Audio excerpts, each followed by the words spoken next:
Finding Room 46 in Blueprints is just the beginning of a game that seemingly never ends. Upon reaching the fabled room and rolling credits, I took up Herbert's invitation to continue my journey as I searched for more secrets hidden in Mount Holly.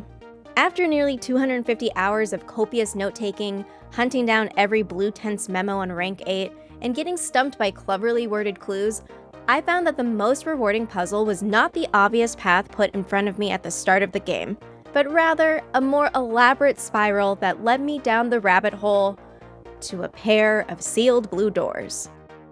If you're looking for what to do after Room 46 in Blueprints, this guide is for you.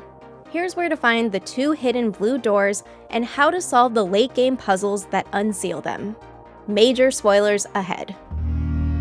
A hollow lit by a sea of 1,000 burning stars. Before hunting down the sealed blue doors, you'll first need to unlock 2 permanent additions, Blackbridge Grotto and Satellite Dish. The Blackbridge Grotto is your reward for solving the puzzle in the laboratory. Power the machine located near the terminal by drafting the boiler room adjacent to the lab and directing the power to the appropriate doorway. Use the 2 periodic table posters to decode the hidden message. Push 3 up after 9. Flip the 9th switch, then the 3rd switch to get a cutscene of the Blackbridge Grotto door opening for a new permanent addition to the estate. When you enter this newly added area, you'll find a pedestal with 1 microchip. There are 2 more left to find in order to open the circular door. The bookshop holds the key to finding all the steps you need to follow, but this rare room can only be drafted from the library. It may take some time to pull this floor plan, but you should have success with the help of ivory dice or simply a little patience. If you have a hall pass, you're more likely to draw the bookshop while drafting in the library. Once you have the bookshop, purchase a new clue, an aptly named book published by Simon's mom after her disappearance. The next time you draft the library, it will be available to check out and read on the following day. When that time comes, you'll need useful tools like the magnifying glass, shovel, and sledgehammer to continue the journey. At first glance, a new clue seems like another Marigold children's book, but the magnifying glass reveals more puzzles to solve. The second illustration has a clipboard on a stack of books in the bottom right corner. Zooming in with the magnifying glass, you'll see 4 check-marked corner rooms: patio, nook, office, and pantry. This clue combines with another clue on the next page. Use the magnifying glass to find superscript numbers on different words. Order them to reveal a hidden message.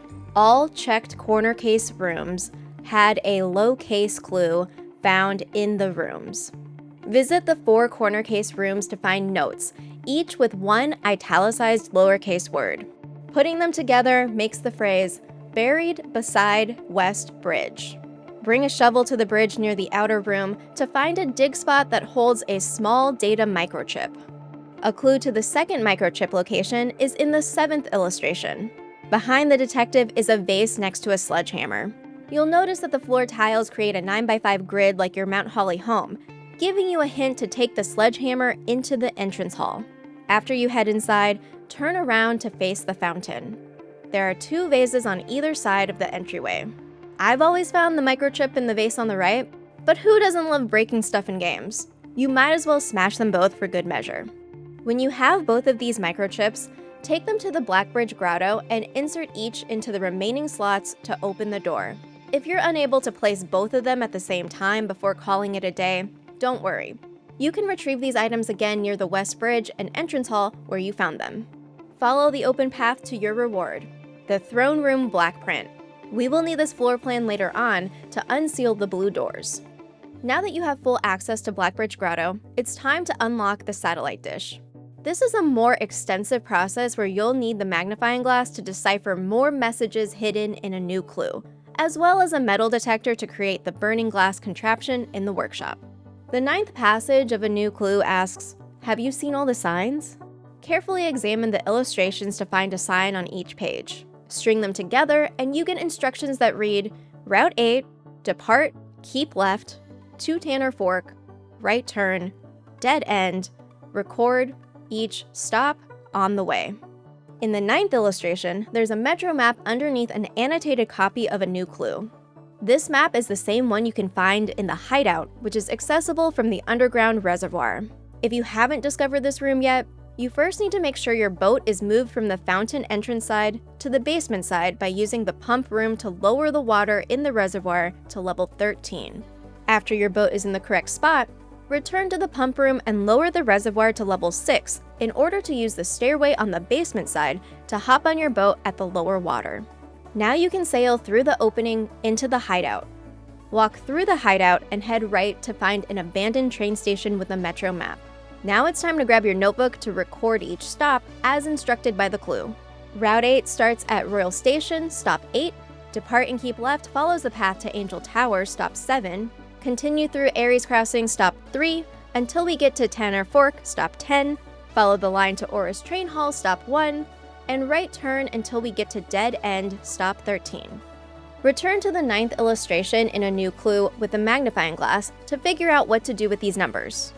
Match the string of characters X, Y, Z, A, B, C with the numbers 8, 7, 3, 10, 1, 13 to decode the page numbers and word positions noted at the bottom of the page. But we still have more to figure out. There's a message that tells us the page count starts on title pages, so we need to find the red, green, violet, and blue books to uncover the secret message. Flip to the 5th illustration to look closer at the stack of books on the table. The titles aren't books we've seen in the estate, but the next illustration shows the detective unscrambling one of the book titles. Each title is an anagram to solve. Tender Cipher is The Red Prince, Lunar Renamed is Realm and Rune, Uncle Awe is A New Clue, and Draft the Sixes is The Fixed Stars. Now you have the correct books to find the corresponding page numbers and words. Aside from A New Clue, you can find the other 3 books without needing to wait multiple days for the library checkout system. The Red Prince is located in the nursery or the master bedroom. A torn-up copy of Realm and Rune is on a crate at the end of the tunnel from the Blue Flame elevator. And the Fixed Stars is in the observatory. Turn, Scorched, Sundial, Base. Here's where the burning glass comes into play. Combine your magnifying glass and metal detector in the workshop. Head to the apple orchard outside and follow the path to the sundial in the corner. Use your tools to scorch 2 tiles on the sundial base. Finally, you need to turn the base so the 3 ring tiers align. Use the marked lines to match up all the pieces, and once solved, the sundial will open to reveal a spot for the 3 microchips from Blackbridge Grotto. Place them and you'll unlock the satellite dish as a permanent addition. Now you have everything you need to find the blue doors. If you want to save some time by unsealing the blue doors before you find them, skip to the timestamp on screen. Then come back here to follow the step-by-step instructions to locate each one. Mount Holly has 2 well-hidden blue doors. The easiest blue door to find, in my opinion, is located deep in a tunnel on the estate grounds. This is the spot where you find the tunnel floor plan after igniting 2 torches on the wall.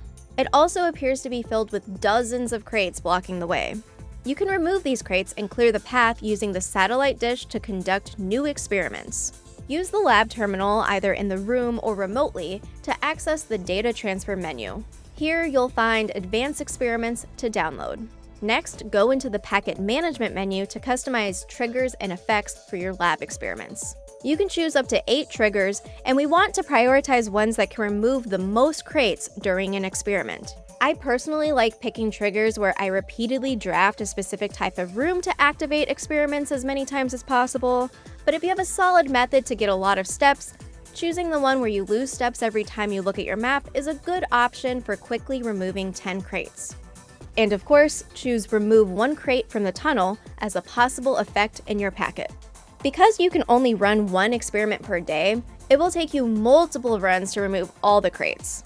Sometimes the RNG is just not in your favor, but periodically check your progress as you run experiments until the tunnel is cleared. About halfway through your mission, be sure to pick up the file cabinet key sitting on the table. You'll need this later to solve the puzzle leading to the second blue door. Eventually, you'll reach a series of doors to unlock. To get through the first 3 doors, you need a key, basement key, and key card. Then you'll reach what looks like a dead end, but turn right to find a breakable brick wall. Combine the sledgehammer, broken lever, and battery in the workshop to make the power hammer, and use it to open the path. Next, you need to use the boiler room to power the red high-pressure condenser, and push the button on the power box to permanently open it. Light the candles with burning glass or the torch, and finally, insert the 3 microchips from Blackbridge Grotto into the pedestal. This is the only part of the tunnel path that resets each day, so you will need to retrieve the microchips every time you want to access the blue door at the end. You cannot open the blue door without help from the throne room, but there's one more blue door to find on the estate, and you can only access it from the outer room. The second blue door requires solving a long endgame puzzle, starting with the coat of arms on the wall in the wine cellar or the master bedroom. When you unlock blue tents in the Mount Holly gift shop, you get a blue memo every time you draft a blueprint on rank 8, giving you a true statement about the world of blueprints. The wine cellar memo tells you, the numerals below the coat of arms are 4 different numbers, not 1. The Mechanarium memo says the first number is 1 numeral and the rest are each 2 numerals. And the vault memo states, the family core is unlocked only by the sum of its digits. These clues are linked to numeric cores, which is explained on pages in a locked drawer underground. Remember that file cabinet key you found while clearing the tunnel? Take it to the small area connected to the gear room by the reservoir to open the cabinet. Here are the instructions for determining a numeric core. Split a number with 4 or more digits into 4 smaller numbers. Assign a color and corresponding operation to each number, making a mathematical equation. The first number will always be assigned teal for addition. The remaining 3 numbers will be either subtraction, multiplication, or division. Calculate the result. If it's a number with more than 3 digits, repeat the process until you get a value that has less than 4 digits. Now, take the Roman numeral date on the coat of arms and split it into 4 numbers. This gives you 1,000, 200, 11, and 2. Assign addition to 1,000, division to 200, multiplication to 11, and subtraction to 2 for your equation. The result we get is 53 as the numeric core, but the blue memo told us that the family core is unlocked only by the sum of its digits, so we need to add 5 plus 3 to get 8, the number that appears everywhere in this game. One of those places is in the gallery after solving the painting name puzzle. Key 8 will let you unlock the family core. Take the key to the vault and use it to open deposit box 53, the numeric core. Inside is an allowance token, along with a note from Herbert and a puzzle from his mother made up of 4-letter words in a 5x5 grid. Luckily, you already have the process to decipher this puzzle, but it will take a little translation to get started. First, you need to convert the words into a series of 4 numbers. Assign each letter with a number to match its position in the alphabet, where A is 1, B is 2, C is 3, all the way to Z is 26. Next, follow the numeric core process to create an equation where the result is the lowest possible number. These values should fall in the range of 1 to 26 in order to translate back to a letter. Complete the process for all 25 words to reveal the hidden message, still water, tints, blank, books. Finding still water is a little tricky because still is referring to a distillery that you can only find by blowing up a hole in the wall at the trading post. To do this, use burning glass or the torch to light up dynamite sitting on a barrel. It will explode to uncover a concealed room that holds a copper still, the same one described in the original gardener's logbook hidden in the greenhouse. You need an empty watering can to collect still water from this container. This item is often found in the greenhouse, though it has a chance to spawn randomly in other rooms like the tool shed or lost and found or any other green room. The watering can will be full when you pick it up, so you need to enter green rooms to empty it before heading to the still in the trading post. The tank will not contain water until you've opened deposit box 53 with key 8, so if it's empty, complete that step first. Interact with the tank to fill your watering can. Then visit the library to use it on the 2 blank open books sitting on lecterns in the corners. One of the books reveals a letter from Baroness Arave with another hint. With a closer look, 4 words are bolded: West Spring Secret Passage. This will lead you to the final blank book located in the secret passage drafted as an outer room near the west spring. At this point, store your watering can at the coat check to retrieve later. This will keep the still water held inside the container. Your final step requires blessing of the monk to set up the room. When you make an offering at the shrine, give 13 gold for a 3-day duration, 29 for 4 days, 45 for 5 days, 61 for 6 days, or 77 for 7 days of the blessing. With this effect, you can call it a day in the secret passage to have it appear as a floor plan to draft in the outer room. Retrieve the watering can from the coat check and use it on the bookcase in the outer room secret passage. This will change one of the book colors to blue. Select it to find a sealed blue door. To unseal the blue doors, you first need to reclaim the throne. The throne room does not have instructions for how to do this, but there are a few hints you might stumble upon while you explore. You can discover the most helpful clue after using Blessing of the Monk to draft the antechamber or the garage in the outer room and opening the north door. Steady is the scepter, deadly is the stone, heavy is the crown, ready is the throne. You need 3 items: a scepter, a deadly stone, and a crown. To get the scepter, you'll need to solve a multi-step castle cipher puzzle hidden behind a breakable wall in the precipice. On theme, castling is a special chess move that uses the king and rook pieces. For the purposes of blueprints, we can swap the king and rook by completing the chessboard in this room 2 consecutive times. This involves drafting rooms so you have ones that contain each of the chess pieces, then matching them to where they are in your house. Choose either king or rook as a power, end the day, and repeat the process again to choose the other power. I like to choose the rook first, so I can keep my Banner of the King buff up, which is a more useful power. When this works, you'll get a cutscene where the king and rook swap places, revealing a doorway to enter. This room contains rows of statues holding Moradrai puzzles. Solving each puzzle gives you a piece of the riddle that reads, in Ares' court where the king now lays, on the sacred hour that time-worn phase, will a youth approach with empty arms, without gifts nor gold nor mannered charms? And in the sky above a brilliant sign, a sullen cross as 5 stars align. A patient figure, a reckoning great, the black key is lying with the last king of 8.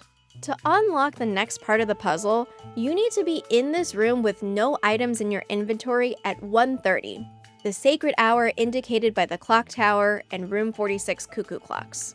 That includes gold, keys, and gems, so make sure to empty your pockets if you start the day with any of these currencies.